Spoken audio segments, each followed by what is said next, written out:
You can now get a 30-day trial to experience The Athletic for free. Visit the link in the description below to try it now. Hello, Steven Gerrard's been the manager of Aston Villa for some time now. So in this video, we're going to look at whether he's actually made Aston Villa better than when Dean Smith was in charge. And to do that more accurately, I'm going to be joined by a special guest very soon. But first, I'm going to look at how Aston Villa actually set up under Gerrard and what he's done. So since he's come in as the manager, Gerrard has mostly put Aston Villa in a 4-3-3, and it looks like this.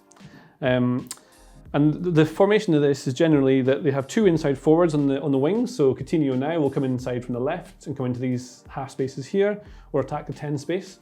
Then you've got Buendia on the right, who can come in because he's left-footed. You have a striker here at all times, and then you get all your width from your fullbacks. The fullbacks are really, really important to Steven Gerrard's team.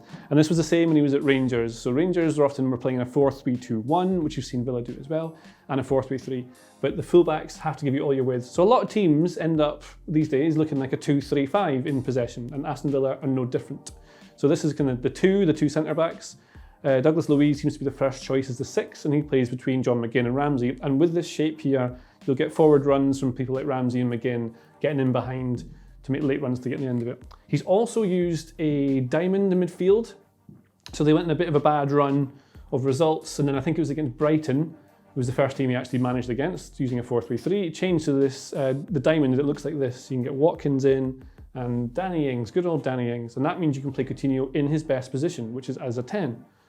Because he didn't do very well on the inside forward role for old Barcelona when he was there. And again, from this sort of shape, the fullback's absolutely key because there's no width. Watkins can move out into the channel, Ings can move out to the channel, give a bit of space for Coutinho here, but mostly it's about getting Cash and Lucadinha up into these positions so you can supply, oh, that's a rogue line there, so you can supply these guys. Again, it's a front 5 with a midfield 3 that protects the centre-back 2. That's sort of what they do. Another thing that's been really important they've done is, well, a lot of this tactic stuff is done by Michael Beales. It was the same at Rangers. So Michael Beales in charge of a lot of the first team coaching.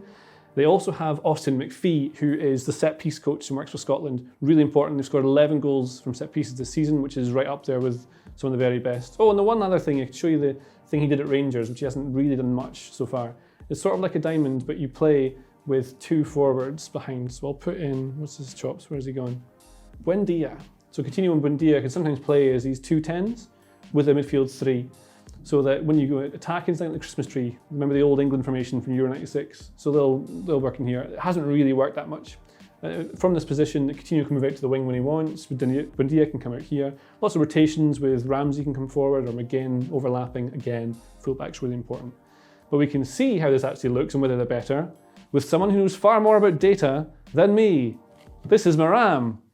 And now you're here. Flawless editing. This is Maram. She's going to tell me about what these things are, and I think they're passing networks. And this is Dean Smith's Aston Villa? Yeah, so basically this is when it worked and when it didn't. Right. So passing networks show us the average locations of players on the ball and the passes that they made between each other. So the thicker the line, the more that they combined. The thinner the line, the less that they combined. Right, that makes sense to me. Okay, so what I have here is Aston Villa playing against the same opposition, just a year difference.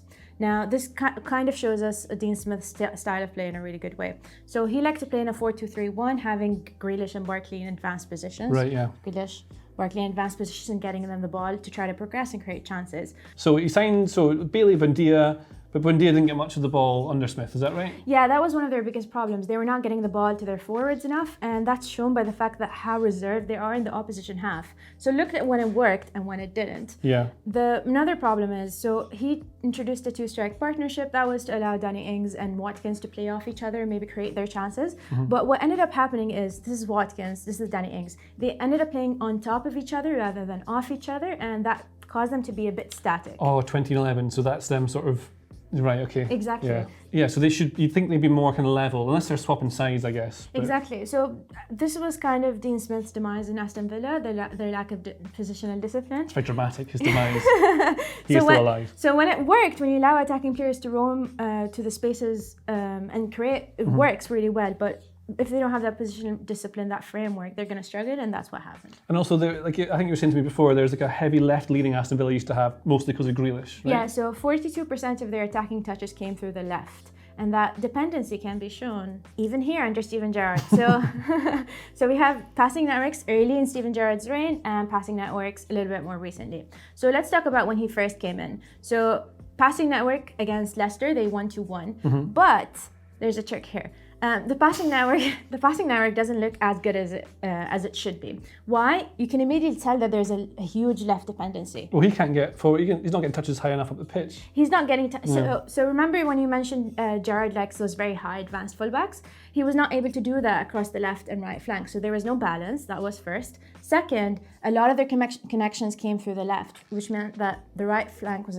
kind of isolated at times. Could that be because Young's just not as young as he was once, so he's not able to get up and down, so therefore they're missing a bit of that width, which then pulls other players out of position, maybe? Is that... Which makes sense why he signed Luca Digne, yeah. There we go. So, and with the introduction of players like Luca Digne and Coutinho, he was able to implement his style more clearly, let's say. So you had that attacking five, fullbacks pushed high and wide, and then you had wingers like Coutinho coming inside of Buendia. So he was able to get the attacking players in a nice, good positional framework for them to create off each other. Oh, but they lost. But it still was very good. So results don't tell us everything, and sometimes performances and the way that they formulate it on the pitch is so much better than the result itself. Because underlying stats are very important, aren't they? Yes. Like, for example, a way to prove that Aston Villa have improved. Or they have. Oh, XG trend lines. Yes, right. Okay, so basically this is how Aston Villa's non-penalty expected goals for and against trend over time. So red is bad. Red is the non-penalty expected goals that they were conceding. And then blue is the non-penalty expected goals that they were creating. So that's Dean Smith here. So there's this lockdown is that Dean went Smith's entire reign. Right. And so the red this is Gerrard. It got bad halfway through Dean Smith's, and then he got chopped around a bit here, right? Exactly. So their best performances came under the beginning of the last season. They had Grealish, obviously, and then that kind of plummeted halfway through the season. Right. So that suggests that their quality on the pitch was getting worse even before Grealish left. Right. So when Gerrard came, you can immediately see the difference that they were beginning to create higher quality chances, and they were beginning to concede lower quality chances, which means that their defense was basically being shored up, and that position framework that he was giving them was coming into fruition, basically. So I was looking at some percentage things earlier, and Gerrard's win percentage is about 46% roughly, and Dean Smith's about 41%. So it's very small margins, right?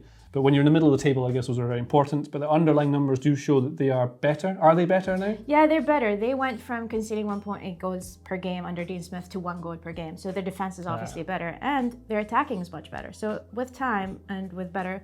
I like that, yeah. With time, with coaching, they're going to improve, definitely. So yeah, they're better under Steven Gerrard. There's one more thing I think we should add before we finish, right? Is that you can look at the tactical shape of a team, how they play and whatever, but what you can definitely see, I would say, in the team is a bit more aggression and more intent, whether that'll last, because that tends to follow players who are enthused from winning, and they're going through a little bit of, they're kind of up and down, right? So yeah, it's normal when you have an introduction of a new manager, especially in a side like Aston Villa that's been chaotic. Are they going to win the league? No, let's calm down. Okay. They're not going to win the league, but they're definitely going to be better, much better than they were under Dean Smith. There you go. That's the Maram seal of approval for Steven Gerrard. That's it. Thanks for watching. I hope you enjoyed. If you did, give it a like, subscribe. Anything else you want to say? Bye. Bye. If you like this video, please consider subscribing to the channel.